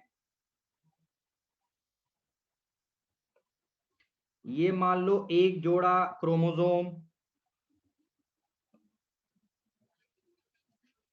ये बना रहे अपन दूसरा जोड़ा, क्रोमेटिड्स भी बना दे रहा हूं मैं। उस टाइम क्रोमेटिड्स नहीं बनाया था, जबकि आपको पता है हर क्रोमोसोम के क्रोमेटिड्स बन चुके होते हैं मेटाफेज स्टेज तक। अब आपको पता है बेटा मेटाफेज प्लेट पर अरेंजमेंट ऐसे भी हो सकता है और मेटाफेज प्लेट पर अरेंजमेंट ओरिएंटेशन चेंज भी तो हो सकता है, यानी कि रेड वाला जो है क्रोमोसोम ग्रीन के साथ भी अलग हो सकता है, और अगर मान लो हरे और नीले को पलट दूं तो लाल वाला नीले के साथ भी तो अलग हो सकता है। ये पढ़ा चुका हूं मैं डाई हाइब्रिड में, याद है क्या? और ये पीले वाला हरे के साथ भी अलग हो सकता है और ये पीले वाला नीले के साथ भी अलग हो सकता है। क्रोमोसोम डिपेंड करता है मेटाफेज प्लेट पर क्रोमोसोम का अरेंजमेंट कैसा है। तो आपको दिख रहा है क्या क्रोमोसोम भी इंडिपेंडेंट असॉर्टमेंट दिखा रहा है ना बेटा? क्रोमोसोम भी तो इंडिपेंडेंट असॉर्टमेंट दिखा रहे हैं कि yes cap red chromosome can go with the green and red chromosome can go with the blue. Independent assortment हमेशा दो जोड़े के ऊपर बात होती है, कम से कम दो जोड़े, एक जोड़े पर बात नहीं हो सकती, है ना? कम से कम दो जोड़े। तो इंडिपेंडेंट असॉर्टमेंट में क्या कहा जाता है, एक जोड़े का कोई एक दूसरे जोड़े के किसी भी एक के साथ इंडिपेंडेंटली अलग होता हो। तो ये देखो मैंने दो जोड़े क्रोमोसोम लिए, एक फॉर्मूला लिखता हूं बेटा, total possible arrangement of chromosome at metaphase. Formula है 2 की power n, where n is equal to number of homologous pair of chromosome.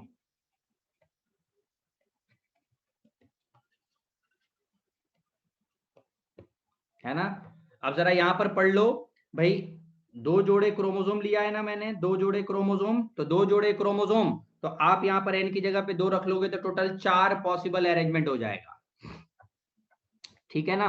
तो ये फॉर्मूला आपके काम का आ जाएगा। जिस तरह से आपको याद होगा गैमेट बनाने के लिए आप 2 की पावर n फॉर्मूला लिखते थे, जहां n का मतलब था नंबर ऑफ हेटेरोजाइगस पेयर, यही तो था ना, नंबर ऑफ हेटेरोजाइगस पेयर। बिल्कुल उसी तरह से यहां पर भी 2 की पावर n है, लेकिन यहां क्रोमोसोम के इंडिपेंडेंट असॉर्टमेंट की बात कर रहे हैं, तो टोटल पॉसिबिलिटी कितनी बन सकती है? तो 2 की पावर n है ना। चलिए आइए अब जरा सा चीजें समझें। मैंने क्या कहा बेटा अभी कि जोड़े का कोई एक किसी दूसरे जोड़े के किसी भी एक के साथ इंडिपेंडेंटली अलग होता हो। आ गया समझ प्रणय? वेरी गुड बेटा। अब ये जरा पढ़ते हैं अपन, एक स्टेटमेंट आपसे पूछूंगा फिर मैं समझाऊंगा कुछ चीज। बेटा एक जोड़ा क्रोमोसोम क्या एक जोड़ा क्रोमोसोम हमेशा दूसरे जोड़े क्रोमोसोम से इंडिपेंडेंटली अलग होने की कैपेबिलिटी रखता है? हाँ बिल्कुल। एक जोड़ा क्रोमोसोम दूसरे जोड़े क्रोमोसोम से हमेशा इंडिपेंडेंटली अलग होने की कैपेबिलिटी रखता है। डिपेंड करता है कि मेटाफेज प्लेट पर अरेंजमेंट कैसा है। तो भाई लाल वाला हरे के साथ भी अलग हो सकता है क्रोमोसोम, लाल वाला नीले के साथ भी अलग होता है। आप मुझे ये बताओ, क्या कभी क्रोमोसोम लिंक्ड होते हैं क्या? क्या कभी क्रोमोसोम लिंक्ड होते हैं क्या? कभी नहीं होता। Chromosome never linked. ठीक है। तो क्रोमोसोम हमेशा इंडिपेंडेंट असॉर्टमेंट दिखाते हैं। ध्यान से सुन लेना, क्या चीज? क्रोमोसोम हमेशा इंडिपेंडेंट असॉर्टमेंट दिखाते हैं। क्रोमोसोम कभी लिंक्ड नहीं होते, क्रोमोसोम कभी जुड़े नहीं रहते। लिंकेज वाली बात किसके लिए आती है बेटा, जरा मुझे बताओ? क्रोमोसोम के लिए आती है या जीन के लिए आती है? लिंकेज किसके लिए होता है, जीन के लिए या क्रोमोसोम के लिए? जीन के लिए होता है। ठीक है ना। अब जरा ध्यान से सुने, यहां पर मैं जो बात कहने जा रहा हूं अभी, ये एक नाव है, उस नाव पर 100 इंसान को बिठा दो, तो बेटा जब नाव जाएगा तो 100 के 100 को साथ में ही तो लेके जाएगा ना, सबको साथ में ही तो लेके जाएगा। तो एक नाव दूसरे नाव से इंडिपेंडेंट है, लेकिन एक नाव पर बैठे जितने जीन हैं वो एक दूसरे से इंडिपेंडेंट नहीं है। एक नाव पर बैठा एक जीन किसी दूसरे नाव पर बैठा किसी जीन से कैसा है, इंडिपेंडेंट है। ध्यान से सुने, आप मान लो एक नाव पर हो, बेटा ध्यान से सुने, आप एक नाव पर बैठे हो और मैं एक नाव पर बैठा हूं। ध्यान से सुनना अभी, आप एक नाव पर बैठे हो और मैं एक नाव पर बैठा हूं। ठीक है। अब मेरे साथ और भी लोग इस नाव पर बैठे हैं, तो मेरे साथ जितने लोग बैठे हैं वो हम सब लिंक्ड हैं, हम सब इंडिपेंडेंट नहीं है। लेकिन इस नाव पर बैठा मैं और आप दूसरे नाव पर बैठे हो, तो हम दोनों इंडिपेंडेंट हुए। अब ज्यादा अच्छा क्लियर हुआ? निष्ठा बोल रही है, समझ में आ रही बात? आप एक अलग नाव पर बैठे हो, मैं एक अलग नाव पर बैठा हूं, तो आपकी मर्जी पड़े कहीं जाओ, मेरी मर्जी पड़े कहीं जाऊंगा। समझ में आ रही बात ना? तो बेटा सीधी सी बात है कि आपका क्रोमोसोम कहीं जाए, मेरा क्रोमोसोम, मैं क्रोमोसोम हूं, मैं कहीं जाऊं, we are independent in terms of chromosome. और अगर जीन की बात करूं तो आप अलग नाव पर हो, मैं भी अलग नाव पर हूं, तो इंडिपेंडेंट है। लेकिन एक ही नाव पर बैठे जितने भी इंसान होंगे या जितने भी जीन होंगे वो सब बंधे होंगे। आप अब मैं आपसे स्टेटमेंट बोलने जा रहा हूं, अब मैं आपसे बोलने जा रहा हूं बेटा स्टेटमेंट। क्या हर एक जोड़ा जीन दूसरे जोड़े जीन से इंडिपेंडेंटली अलग हो सकता है क्या? क्या हर एक जोड़ा जीन दूसरे जोड़े जीन से इंडिपेंडेंटली अलग हो सकता है क्या? जीन नहीं हो सकता बेटा। एक जोड़ा जीन दूसरे जोड़े जीन से हमेशा इंडिपेंडेंटली अलग नहीं हो सकता। अगर एक ही नाव पर वो दोनों जीने सवार हो तो बेटा लिंकेज हो जाएगी ना। एक जोड़ा जीन दूसरे जोड़े जीन से हमेशा इंडिपेंडेंटली अलग नहीं हो सकती, क्योंकि हो सकता है एक जीन दूसरे जीन से बेटा, या एक जोड़ा जीन दूसरे जोड़े जीन से बेटा सेम नाव पर ही बैठ जाए, तब तो वो डिपेंडेंट हो गए ना। याद है? मैंने ये बातें पहले कर रखा है, सिर्फ रिवाइज करा रहा हूं। अब आइए यहां पर ध्यान से सुने, थर्ड पॉइंट ध्यान से पढ़ना बेटा, यहां पर ध्यान से पढ़ना। इंडिपेंडेंट पेयर्स, इंडिपेंडेंट पेयर्स इसका मतलब है, इंडिपेंडेंट पेयर्स का मतलब, ध्यान से सुने बेटा, इंडिपेंडेंट पेयर्स का मतलब हो गया जीन अलग अलग क्रोमोसोम पर। इंडिपेंडेंट पेयर्स कहने का मतलब क्या है? Genes present on different chromosome, समझ में आई बात? इंडिपेंडेंट पेयर्स कहने का मतलब अलग अलग क्रोमोसोम पे, हिंदी में पढ़ोगे तो उसमें लिखा हुआ है अलग अलग, ठीक है ना? इंडिपेंडेंट पेयर्स का मतलब क्या हुआ? अलग अलग क्रोमोसोम पे, ठीक है ना? अब जरा बताओ, जीन के रेफरेंस में मैं ये लाइन को पढ़ूं तो independent pair segregate independently of each other, जरा बताओ क्या ये जीन के लिए स्टेटमेंट सही है क्या बेटा? हाँ प्राची बेटा है, जीन के लिए सही है ये स्टेटमेंट। इंडिपेंडेंट पेयर्स का मतलब क्या हो गया? अलग अलग क्रोमोसोम वाले, यानी कि एक नाव पर एक जोड़ा जीन, दूसरे नाव पर दूसरा जोड़ा जीन। तो जरा बताओ क्या ये एक दूसरे से इंडिपेंडेंटली अलग नहीं होंगे क्या? इंडिपेंडेंट पेयर्स के कहने का मतलब यहां यही है कि अलग अलग क्रोमोसोम पर हैं दोनों जीने। क्लियर हो गई बात? इंडिपेंडेंट पेयर्स कहने का मतलब they are not linked, they are on different chromosome, they are on different boat, different नाव, ठीक है ना? चले अब जरा बात करते हैं भाई, तो ये जीन के लिए भी वैलिड है थर्ड स्टेटमेंट कॉलम ए का, और क्रोमोसोम के लिए भी, क्योंकि क्रोमोसोम आपको पता है बेटा हमेशा इंडिपेंडेंट ही पेयर्स होते हैं, क्रोमोसोम कभी लिंक्ड नहीं होते क्रोमोसोम, तो क्रोमोसोम तो हमेशा इंडिपेंडेंट असॉर्टमेंट दिखाएगा। तो कॉलम ए का third point is valid for gene as well as chromosome. लेकिन कॉलम बी का थर्ड पॉइंट देखो क्या लिख रहा है, one pair segregates independently of another pair. जरा बताओ क्या ये जीन के लिए लाइन सही है क्या? क्या जीन हमेशा एक जोड़ा दूसरे जोड़े से हमेशा इंडिपेंडेंटली अलग होगी? नहीं, इस लैंग्वेज में जीन को इंडिपेंडेंट पेयर नहीं बोला है। कॉलम बी का तीसरा पॉइंट पढ़ो जरा सा, क्या जीन को इंडिपेंडेंट पेयर बोला है क्या? कॉलम बी का तीसरा पॉइंट ध्यान से पढ़ो, क्या इंडिपेंडेंट पेयर बोला है क्या जीन को? नहीं बोला है। लेकिन कॉलम ए का तीसरा पॉइंट पढ़ो, क्या बेटा इंडिपेंडेंट पेयर बोला है?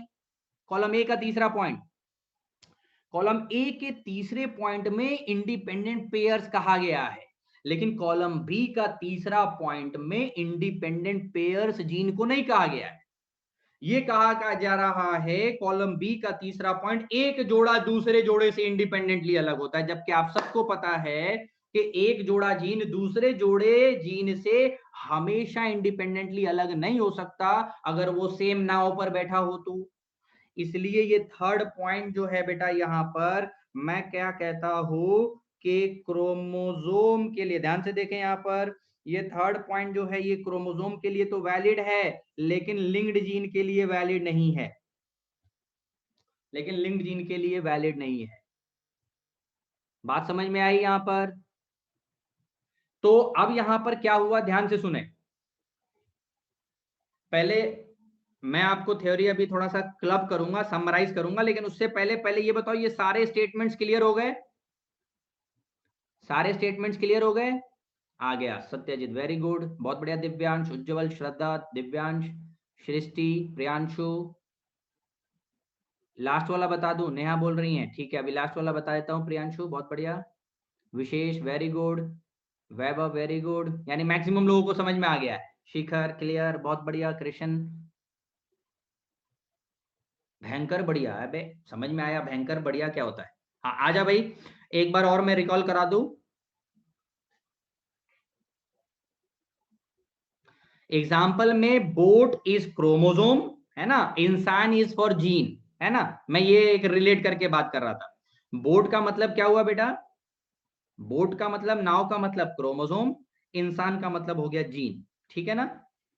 अब मैंने क्या बोला यहां पर कि भाई पहले जो है दूसरे पॉइंट में कोई दिक्कत नहीं है, कॉलम ए का 2 पॉइंट और कॉलम बी का 2 पॉइंट, ये तो बिल्कुल लल्लू स्टेटमेंट है ना, बिल्कुल लड्डू है। तीसरे पॉइंट में थोड़ा सा समझने वाला है। कॉलम ए का तीसरा पॉइंट ध्यान से सुने बेटा, कॉलम ए का तीसरा पॉइंट में बोला गया है इंडिपेंडेंट पेयर्स। जिनको भी दिक्कत आ रही है ध्यान से सुन लें, एक बार बड़े हल्के से समझा देता हूं। कॉलम ए का तीसरा पॉइंट में लिखा है बेटा यहां पर इंडिपेंडेंट पेयर्स। इंडिपेंडेंट पेयर्स का मतलब हो गया नॉट लिंक्ड, इंडिपेंडेंट का मतलब स्वतंत्र है, बंधे नहीं है एक दूसरे से। तो इंडिपेंडेंट पेयर्स कहने का मतलब हो गया जीन जो है वो अलग अलग बोर्ड पे है, यानी अलग अलग नाव पर है, यानी अलग अलग क्रोमोसोम पर है, ठीक है ना? क्लियर? तो अब आपको खुद मालूम है कि बेटा एक नाव पर बैठा कोई एक इंसान, दूसरे नाव पर बैठा कोई इंसान, जहां मर्जी पड़े भाई, तू जा मैं इधर जाऊंगा। मैंने आपको बोला भी था कि एक नाव पर बैठा कोई एक इंसान दूसरे बैठे नाव पर किसी इंसान को टाटा बाय बाय कर सकता है। याद है क्या उस टाइम बोला था ये एग्जांपल भी? याद है? एक नाव पर बैठा एक इंसान दूसरे नाव पर बैठे किसी इंसान को टाटा बाय बाय कर सकता है, लेकिन एक ही नाव पर बैठे दो इंसान, अब ये तो बेटा मजबूर है कि नाव जाएगा तो ये दोनों पूरी जर्नी साथ साथ जाएंगे, एक दूसरे को टाटा बाय बाय कह ही नहीं सकते। समझ में आ रही बात? तो यहां पर कॉलम ए का तीसरा पॉइंट जीन के लिए वैलिड है, क्योंकि इंडिपेंडेंट पेयर कह दिया गया है, यानी कि वो अलग अलग क्रोमोसोम पर हैं। कॉलम बी का तीसरा पॉइंट यहां बेटा बोल रहा है one pair segregates independently of another pair, कह रहा है एक जोड़ा दूसरे जोड़े से इंडिपेंडेंटली अलग होते हैं। अब जरा खुद सोचो, एक ही नाव पर अगर एक और दो दोनों एक ही नाव पर सवार हो, कॉलम बी का तीसरा पॉइंट में अगर दोनों एक ही नाव पर सवार हो तो बेटा कैसे इंडिपेंडेंटली अलग हो जाएंगे? तब तो ये बात गलत हो जाएगी जीन के लिए। इसलिए मैंने कहा है कि जीन यानी लिंक्ड जीन के लिए ये स्टेटमेंट सही नहीं है, लेकिन क्रोमोसोम के लिए ये बात सही है। तो अब यहां से टोटल बात कितनी समझ में आई? 6 स्टेटमेंट लिखे हुए, टोटल 6 स्टेटमेंट लिखे हुए। कॉलम ए का 3 पॉइंट लिखा हुआ है और कॉलम बी का 3 पॉइंट लिखा हुआ है, टोटल 6 स्टेटमेंट है ना। अब मुझे ये बताना बेटा 6 के 6 स्टेटमेंट में how many statements are valid for chromosome? How many statements are valid for chromosome? 6 statements, ठीक है ना। How many statements are valid for gene? Gene के लिए 5 ही वैलिड है। कॉलम बी का तीसरा पॉइंट वैलिड नहीं है। समझ में आ गई बात? अब चलिए आइए मैं आपको अब चलता हूं थोड़ा सा थ्योरी को। मैं पहले स्टेटमेंट समझाने पर ज्यादा फोकस था, अब मैं थोड़ा सा बात करूं। ध्यान से सुने। हाँ, आप सबको आ गया समझ में अच्छे से? बहुत बढ़िया, वेरी गुड। ध्यान से सुने बेटा, मैंने क्या बोला था आपको कि सटन और बोवरी ने क्या किया था कि सेल डिवीजन के दौरान क्रोमोसोम के बिहेवियर को मेंडल के कहे फैक्टर को रिलेट कर रहे थे। यही तो कर रहे थे, रिलेट कर रहे थे। तो कॉलम ए का पहला पॉइंट, कॉलम बी का पहला पॉइंट, यानी कि जो मेंडल कहते थे भाई फैक्टर जोड़े में होता है तो क्रोमोसोम भी जोड़े में दिख रहे थे। ये जो मैं कॉलम ए कॉलम बी की बात कर रहा हूं ये रिलेशन है कि कौन सी बात किसके लिए है। तो यहां पर क्या कहा सट्टन और बोवरी ने कि भाई जीन और क्रोमोसोम दोनों जोड़े में होते हैं। फिर यहां पर सट्टन और बोवरी ने यह भी कहा, मेंडल कहते थे कि भाई जिस तरह से फैक्टर अलग होती हैं तो इनको क्रोमोसोम भी सेग्रीगेट अलग होते दिखे। फिर सटन और बोबरी को यह भी दिखा कि जिस तरह मेंडल फैक्टर के लिए इंडिपेंडेंट असॉर्टमेंट कह रहे हैं, उसी तरह से क्रोमोसोम में भी इंडिपेंडेंट असॉर्टमेंट है। तो अब जरा ये बताओ कि क्या यहां पर सट्टन और बोवरी के अकॉर्डिंग हमेशा हमेशा एक जोड़ा दूसरे जोड़े से इंडिपेंडेंट असॉर्टमेंट होगा क्या? नहीं, जीन के लिए नहीं होगा, क्रोमोसोम के लिए तो हो जाएगा। क्रोमोसोम के लिए तो हो जाएगा, जीन के लिए नहीं होगा। तो इन्होंने सटन और बोवरी ने सेल डिवीजन के दौरान ये देख लिया था कि क्रोमोसोम के कोई एक किसी दूसरे जोड़े क्रोमोसोम के किसी भी एक के साथ इंडिपेंडेंटली अलग हो रहा है। तो इनको लगा कि हाँ इंडिपेंडेंट असॉर्टमेंट भी क्रोमोसोम में भी है और मेंडल कह रहे थे जीन में भी है। उसी का स्टेटमेंट लिखा हुआ है यहाँ पर कुछ आपको घुमाने के लिए, ए और बी, कॉलम ए और कॉलम बी। ठीक है, क्या हुआ मनीष बेटा तुम्हारा मैसेज? अभी तक तो नहीं दिखा मुझे तेरा मैसेज। क्या हुआ बेटा मनीष? चले भाई, ये स्टेटमेंट 6 के 6 क्लियर हो गया ना? आ गया ना? चलिए अब ये देखिए बेटा, यहां पर वही सेल डिवीजन की बात दिखाई गई है। ये देखो यहां पर इंडिपेंडेंट असॉर्टमेंट ऑफ क्रोमोसोम दिखाया गया है ना। ए और बी का क्या आंसर होगा बेटा? ए और बी में से आप बोलोगे कॉलम ए जो है वो जीन और क्रोमोसोम दोनों के लिए वैलिड है, पूरे कॉलम की बात करूं तो। और कॉलम बी में आपको पता है बेटा, कॉलम बी में भाई सिर्फ क्रोमोसोम के लिए ही तो वैलिड है, तीसरा पॉइंट है ना। कॉलम बी में जो तीसरा पॉइंट है पूरे कॉलम के अकॉर्डिंग अगर बात करूं तो बेटा जो कॉलम बी है वो पूरा क्रोमोसोम के लिए वैलिड है, जीन के लिए तो नहीं वैलिड है। और कॉलम ए के तीनों पॉइंट जीन और क्रोमोसोम दोनों के लिए वैलिड है। ठीक है, आइए अब जरा मैं यहाँ पर कलर्ड कलर से यहाँ पर आपको बनाया गया है क्रोमोसोम एनसीईआरटी में, ठीक है ना। यहाँ पर देखो बेटा एक पॉसिबिलिटी के अरेंजमेंट दिखाए गए हैं, एक पॉसिबिलिटी फर्स्ट और यहाँ दिखाया गया है देखो बेटा पॉसिबिलिटी 2। ध्यान से पहले सुनो, फिर कोई डाउट होगा अपन देख लेंगे बाद में, थोड़ा रुक के, है ना। ये देखो यहाँ पर, यहाँ देखो बेटा ऑरेंज और येलो कलर का क्रोमोसोम है और यहाँ है ग्रीन और रेड। जरा पॉसिबिलिटी 2 में देखो तो किस, ये दूसरे, ये है पहला जोड़ा और ये है दूसरा जोड़ा क्रोमोसोम। जरा देखो यहाँ पर पहले जोड़े क्रोमोसोम को तो फिक्स रखा है, दूसरे जोड़े के क्रोमोसोम के ओरिएंटेशन को चेंज कर दिया ना बेटा, यहाँ पर दूसरे जोड़े के क्रोमोसोम को रिवर्स कर दिया ना बेटा, दिख रहा है क्या, अरेंजमेंट चेंज कर दिया ना। देखो लाल और हरे क्रोमोसोम को पलट दिया ना, लाल और हरे को, है ना। मलका बेटा दिख गया, हाँ सबको दिख गया। तो यही तो बात कह रहे थे कि भाई ये जो है ऑरेंज क्रोमोसोम ग्रीन के साथ भी अलग हो सकता है और ऑरेंज क्रोमोसोम देखो रेड के साथ भी अलग हो सकता है, डिपेंड करता है मेटाफेज पर कैसा है अरेंजमेंट। अब देखो यहाँ पर ऑरेंज वाला यहाँ गैमेट में ग्रीन के साथ अलग हुआ है और पॉसिबिलिटी 2 में देखो ऑरेंज वाला रेड के साथ अलग हो गया है। और पॉसिबिलिटी 1 में देखो भाई पीला वाला क्रोमोसोम रेड वाले क्रोमोसोम से अलग हुआ है और पॉसिबिलिटी 2 में देखो यहाँ पर पीला वाला हरे के साथ अलग हुआ है। यानी कि जोड़े का कोई भी एक क्रोमोसोम किसी दूसरे जोड़े के किसी भी क्रोमोसोम के साथ इंडिपेंडेंटली अलग होने की कैपेबिलिटी रख रहा है कि नहीं रख रहा है, रख रहा है ना। क्रोमोसोम तो हमेशा इंडिपेंडेंट असॉर्टमेंट दिखाएंगे, क्रोमोसोम का कोई भी जोड़े का एक किसी दूसरे जोड़े के किसी भी एक के साथ इंडिपेंडेंटली अलग होगा। लेकिन बात मैं ये कह रहा हूं कि क्या जीन का हर जोड़ा दूसरे जोड़े से इंडिपेंडेंटली अलग होगा क्या, नहीं। क्रोमोसोम का तो हर एक जोड़ा दूसरे जोड़े से इंडिपेंडेंटली अलग होगा, ये तो तय है, दैट इज यूनिवर्सल। लेकिन जीन का एक जोड़ा दूसरे जोड़े से हमेशा इंडिपेंडेंटली अलग नहीं होगा, क्योंकि अगर दोनों जोड़े जीन एक ही नाव पर बैठ गए यानी एक ही क्रोमोसोम पर बैठ गए तो बेटा लिंकेज दिखा देगा ना। तो ये है independent assortment of chromosome, clear है कृष्ण बेटा, क्लियर।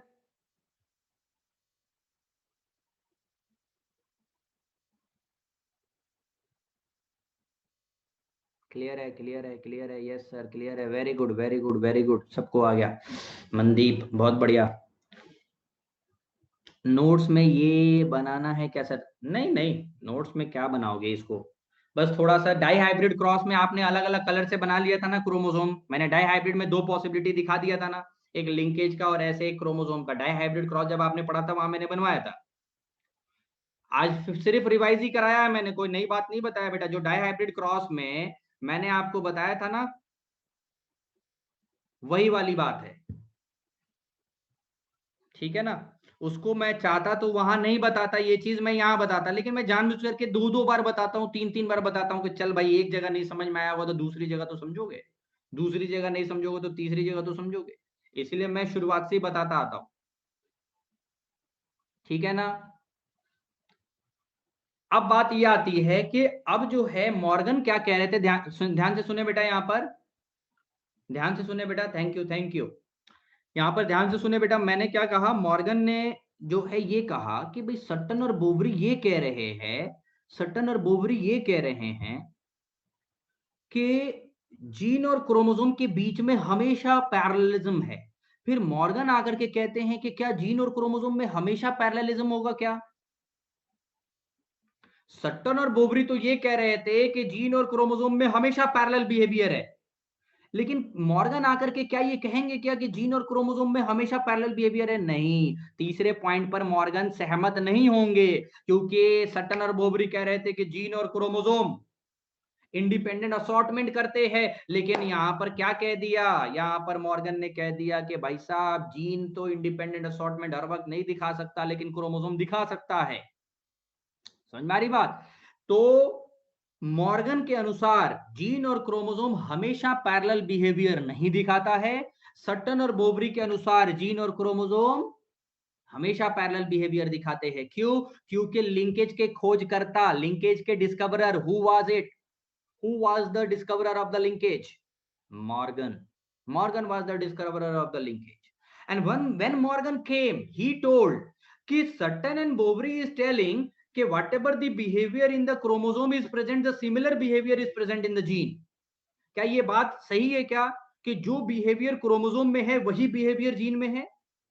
क्या ये हर जगह लागू होती है बात? नहीं। तो सटन और बोवरी की इस बात से मॉर्गन सहमत नहीं थे, लेकिन सटन और बोवरी से एक बात सहमत जरूर थे मॉर्गन, और वो ये था कि जीन कहां होना चाहिए? क्रोमोसोम पर ही होना चाहिए। ये मॉर्गन ने एक्सपेरिमेंट करके प्रूव कर दिया था। तो मॉर्गन ने एक्सपेरिमेंट करके ये प्रूव कर दिया था कि जीन क्रोमोसोम पर ही होता है, मतलब सटन और बोवरी की ये कही हुई बात सही है। जो सटन और बोवरी की कही बात क्या थी? जीन क्रोमोसोम पर होते हैं, वो मॉर्गन ने कहा था कि हाँ भाई साहब आप सही कह रहे हो, मेरा भी एक्सपेरिमेंट का प्रूफ यही कह रहा है। लेकिन सटन और बोवरी की जो दूसरी बात थी कि जीन और क्रोमोसोम के बीच में पैरेलल बिहेवियर होता है हमेशा, इससे मॉर्गन थोड़ा सा अलग बात कहे, बोले कि जीन और क्रोमोसोम के बीच में हमेशा पैरेलल बिहेवियर नहीं होता है। ठीक है ना? क्लियर? मॉड्यूल में इस स्टेटमेंट के ऊपर क्वेश्चन है, देखना मुझसे पूछेंगे कोई ना कोई। मैं सारी बातें जो बोल रहा हूं, मेरा स्टेटमेंट जो भी मैं बोलता हूं बेटा, उस हर स्टेटमेंट में क्वेश्चन है कहीं ना कहीं। आपको रेस में क्वेश्चन दिखेगा, आपको मॉड्यूल में क्वेश्चन दिखेगा, आपको प्रीवियस ईयर के क्वेश्चंस दिखेंगे, है ना? इसलिए ध्यान रखें।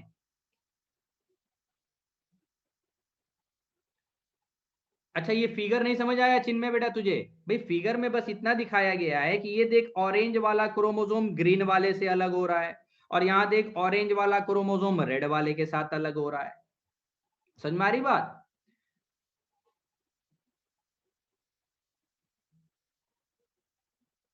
क्लियर? तो ये जर्म सेल्स की बात हो रही है बेटा, जर्म सेल्स की, गैमिट बनाने वाले सेल्स की बात हो रही है ना? जर्म सेल्स की, गैमिट बनाने वाले के सेल्स के अंदर। अब गैमिट बनने के दौरान ये ऑरेंज वाला ग्रीन के साथ अलग हो सकता है, ऑरेंज वाला रेड के साथ अलग हो सकता है। यही है इंडिपेंडेंट असॉर्टमेंट ऑफ क्रोमोसोम, है ना? गर्भ बेटा आप मुझे कॉल कर लेना, है ना? गर्भ बेटा मुझे कॉल कर लेना, है ना? नंबर है मेरा आपके पास, कॉल कर लेना मुझे पर्सनली, क्योंकि बहुत देर समझा दिया। अब मैं आपसे थोड़ा डिस्कशन करूंगा, कहां पर आपको प्रॉब्लम होगी मुझे बता देना फोन पर, मैं आपको एक्सप्लेन कर दूंगा। ठीक है भाई?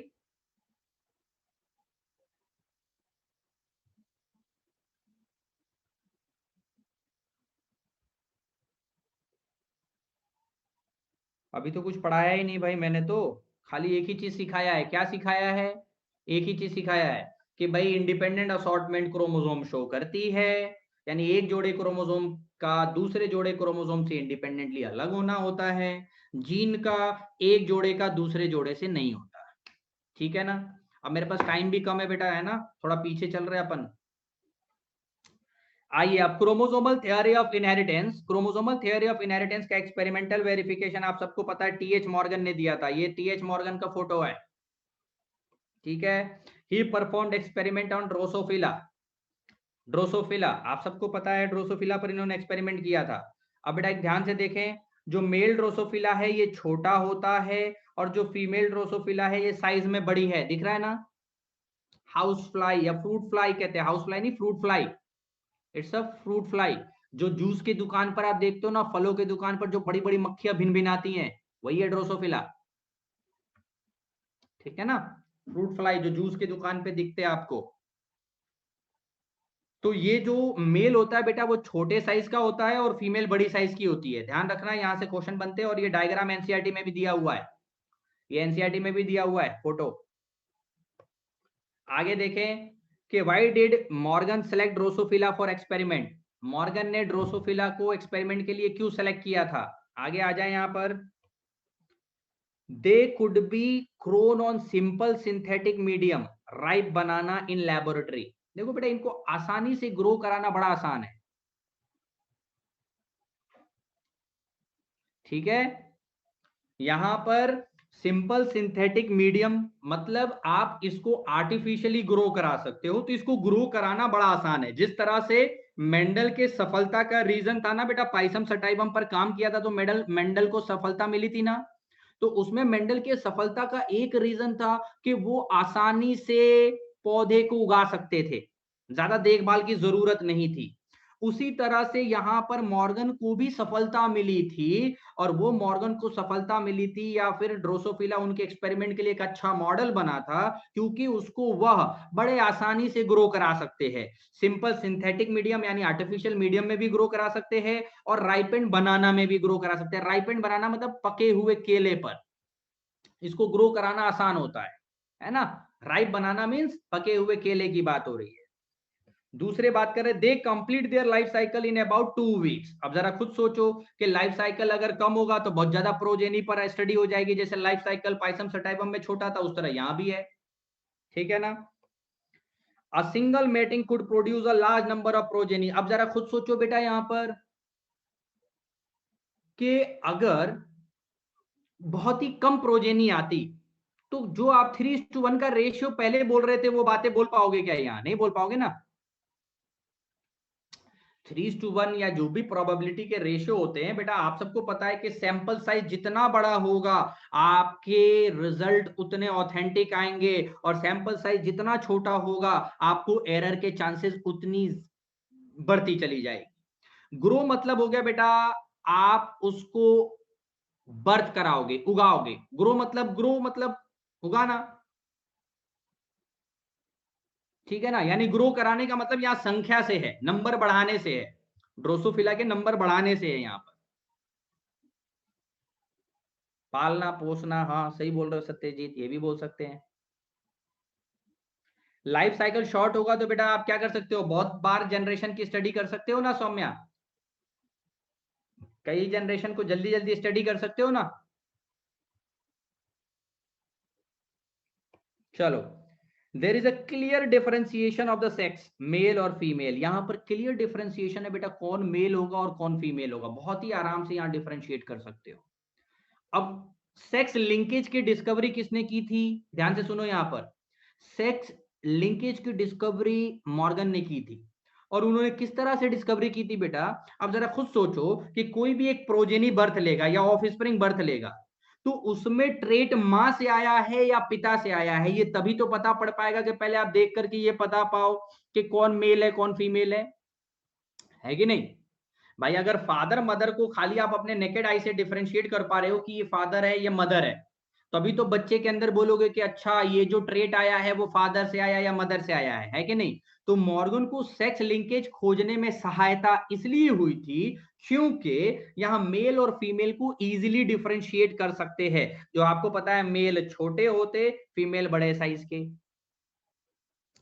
नहीं बेटा, linkage and sex linkage is the different thing, we will come across, बाद में मैं बहुत डिटेल में बताऊंगा। सेक्स लिंकेज का मतलब इतना है कि ऐसी जीनें जो सेक्स क्रोमोसोम पर प्रेजेंट होती हैं उसको कहते हैं sex linked character. Sex chromosome पर होने चाहिए, आखिरी जोड़े पर, है ना। लिंकेज का मतलब तो कोई भी जीन दो हो और सेम क्रोमोसोम पर हो तो वो तो लिंकेज है, कहीं पर भी हो। दो gene on same chromosome is linkage. लेकिन अगर कोई भी जीन सेक्स क्रोमोसोम पर है तो वो सेक्स लिंकेज है ना। हाँ बेटा, मेल हमेशा स्मॉल और फीमेल हमेशा लार्ज साइज की यहां पर ड्रोसोफिला में। It has many types of hereditary variation that can be seen with low power microscope. अब जरा बेटा खुद सोचो कि अगर जितना ज्यादा वेरिएशन होगा तो क्रॉस कराने में सहूलियत भी तो उतनी होगी। जैसे पाइसम सटाइवम में भी वेरिएशन था, टॉल और ड्वार्फ, तभी तो क्रॉस करा करके स्टडी किया था। तो जब तक डिफरेंसेस नहीं होगा तब तक आप क्रॉस कैसे कराओगे। तो यहाँ पर वेरिएशन भी बहुत सारे थे कैरेक्टर्स के बीच में क्रॉस कराने के लिए। अब बेटा एक बात और ध्यान से सुने, क्वालिटेटिव कैरेक्टर जो होते हैं और एक कंट्रास्टिंग ट्रेट जो होता है, एक वर्ड आपने सुना होगा कंट्रास्टिंग ट्रेट, सुना है क्या बेटा कंट्रास्टिंग ट्रेट, सुना है ना। कंट्रास्टिंग ट्रेट का मतलब होता है बेटा just opposite form, just opposite form, जैसे tall and dwarf, extreme opposite. अब जरा मुझे ये बताओ कि कंट्रास्टिंग ट्रेट जैसा वर्ड आप जो है क्वांटिटेटिव कैरेक्टर के लिए यूज करोगे या क्वालिटेटिव कैरेक्टर के लिए। बेटा क्वालिटेटिव के लिए। क्यों? क्योंकि आप सबको पता है कि भाई क्वांटिटेटिव कैरेक्टर अगर हो, जैसे ह्यूमन का स्किन कलर क्वांटिटेटिव है ना, क्या आप बता सकते हो कि कौन सबसे ज्यादा एक्सट्रीम अलग है एक दूसरे से? नहीं, थोड़े थोड़े पर डिफरेंसेस आएगा ना बेटा, नहीं बता सकते आप। क्वांटिटेटिव में, कि कौन ज्यादा ब्लैक है, कौन कम हल्के रंग का ब्लैक है। क्यों? क्योंकि हर थोड़े थोड़े से स्तर पर बारीकी में डिफरेंसेस होते हैं, क्योंकि क्वांटिटी से फिनोटाइप बहुत ज्यादा अफेक्टेड होता है क्वांटिटेटिव कैरेक्टर में।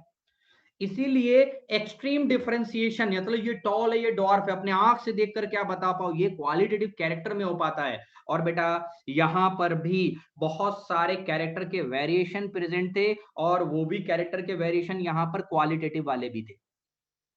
नेचर में क्वालिटेटिव कैरेक्टर बड़े कम होते हैं, नेचर में क्वालिटेटिव कैरेक्टर बड़े कम होते हैं, लेकिन पाइसम सटाइवम में मेंडल को क्वालिटेटिव कैरेक्टर मिल गया था। इसी तरह से यहां पर भी क्वालिटेटिव कैरेक्टर मिल गया था।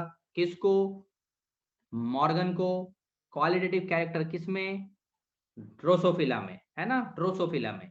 इसलिए मॉर्गन को स्टडी करना और आसान हो गया। तो यहां पर क्या लिख रहा है? It has many types of heredity variation. Heredity variation का मतलब क्या हो गया बेटा? यहां पे कैरेक्टर के डिफरेंट फॉर्म, और कैरेक्टर के डिफरेंट फॉर्म होगा तभी तो बेटा आप क्रॉस कराओगे। मान लो मैं बोलता हूं आई कलर, तो आई कलर अगर मान लो रेड और व्हाइट है, तभी तो बेटा बीच में क्रॉस करा करके स्टडी करोगे। अगर डिफरेंसेस नहीं होता तो फिर सेम सेम ट्रेड के बीच में थोड़ी आप क्रॉस कराते।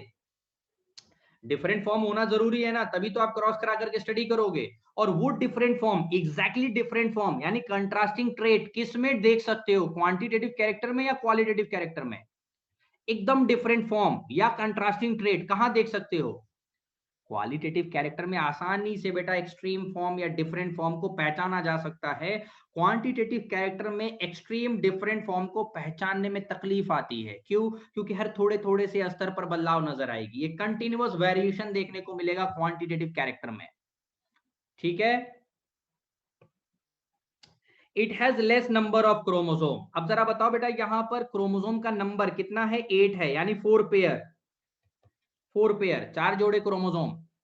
अब जरा बताओ बेटा, क्रोमोसोम का नंबर कम होगा तो लिंकेज के मिलने के चांसेस ज्यादा होंगे या कम होंगे? क्रोमोसोम का नंबर कम होगा तो लिंकेज के मिलने के चांसेस ज्यादा होंगे। आप खुद सोचो, मैं बोलता हूं किसी ऑर्गेनिज्म में सिर्फ एक ही जोड़ा क्रोमोसोम है, हा?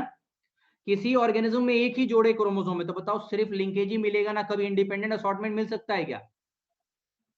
भाई 1 पेयर क्रोमोसोम है किसी ऑर्गेनिज्म में, हाइपोथेटिकली अगर बोलो कि 1 पेयर क्रोमोसोम ही है, तो बेटा सिर्फ लिंकेज ही मिलेगा ना। क्यों तस्नीम? ये बात ध्यान से सुनो, अगर एक जोड़ा क्रोमोसोम होगा तो सिर्फ लिंकेज ही मिलेगा। बस एंड कर रहा हूं, यही पॉइंट डिस्कस करके एंड कर रहा हूं बेटा, ध्यान से सुने। और अगर मैं बात कर रहा हूं यहां पर कि जैसे जैसे क्रोमोसोम का नंबर बढ़ेगा, तो बेटा अलग अलग क्रोमोसोम के जब नंबर बढ़ते चले जाएंगे तो इंडिपेंडेंट असॉर्टमेंट मिलने की पॉसिबिलिटी बढ़ती चली जाएगी। तो जरा बताओ कि ऐसा ऑर्गेनिज्म जिसमें क्रोमोसोम नंबर कम है वो ज्यादा अच्छा होगा किसके लिए? इंडिपेंडेंट असॉर्टमेंट या लिंकेज के लिए? किसके लिए? जिसमें क्रोमोसोम का नंबर कम है, जिसमें क्रोमोसोम का नंबर कम है वो ज्यादा अच्छा होगा किसके लिए? लिंकेज के लिए, जाहिर सी बात है। अब मैं बोलूं कि which model is better for linkage study, Pisum sativum या फिर ड्रोसोफिला? ड्रोसोफिला। ड्रोसोफिला ज्यादा अच्छा है भाई पाइसम सटाइवम से। क्यों? क्योंकि पाइसम सटाइवम में 7 जोड़े क्रोमोसोम है और यहाँ 4 जोड़े क्रोमोसोम है कि नहीं? क्या हुआ बेटा प्रियांशु, नहीं समझ आया तुझे? कहां दिक्कत आ रही भाई? यहाँ पर बहुत आसान सी तो बात है भाई। अगर क्रोमोसोम का नंबर कम होगा तो बेटा सेम क्रोमोसोम पर ही तो जीन होंगे। क्यों प्रियांशु? कहां गया? हाँ बेटा एक काम कर, तू मुझे कॉल कर लेना। बाकी तो सबको समझ में आ गया ना? प्रियांशु समझ में आई बात ये तुझे कि एक ही क्रोमोसोम होगा तो बेटा सभी जीन तो सेम क्रोमोसोम पे रखेगा तो सभी लिंकेज ही दिखाएगा ना बेटा प्रियांशु। लेकिन जब तू मान ले कि भाई 100 जीन है और एक ही क्रोमोसोम है, तो 100 को एक ही क्रोमोसोम पर रखेगा। लेकिन अगर कह रहा हूं बेटा मैं 2 क्रोमोसोम है, तब 50 को एक क्रोमोसोम पर रख देगा, 50 को दूसरे क्रोमोसोम पर रख देगा। तो जैसे जैसे क्रोमोसोम बढ़ेगा तो वो जो है जीने अलग अलग क्रोमोसोम पर जाने की पॉसिबिलिटी भी तो बन जाएगी। और जब जीने अलग अलग क्रोमोसोम पर जाने की पॉसिबिलिटी बन जाएगी तो यानी इंडिपेंडेंट असॉर्टमेंट की पॉसिबिलिटी बढ़ जाएगी। क्लियर? अब तो क्लियर है प्रियांशु? जैसे जैसे क्रोमोसोम बढ़ाता जाएगा बेटा तो क्या होगा, जीनें भी अलग अलग क्रोमोसोम पर चलती जाएंगी ना। भाई मान ले 100 जीन है, एक ही जोड़ा क्रोमोसोम है, तो 100 के 100 जीन एक ही क्रोमोसोम पे रह जाएंगे। लेकिन जब दो जोड़े क्रोमोसोम ले आया तो कुछ जीन पहले पे आ जाएंगे और कुछ जीन बट के दूसरे पे चल जाएंगे। मान ले तू 3 जोड़े जीन ले आएगा तो बेटा कुछ जीन और बट करके तीसरे जोड़े पे चल जाएंगे। अब क्लियर हो गया? चलो, चले भाई, ओके, बाय बाय, बाकी नेक्स्ट क्लास में देखेंगे।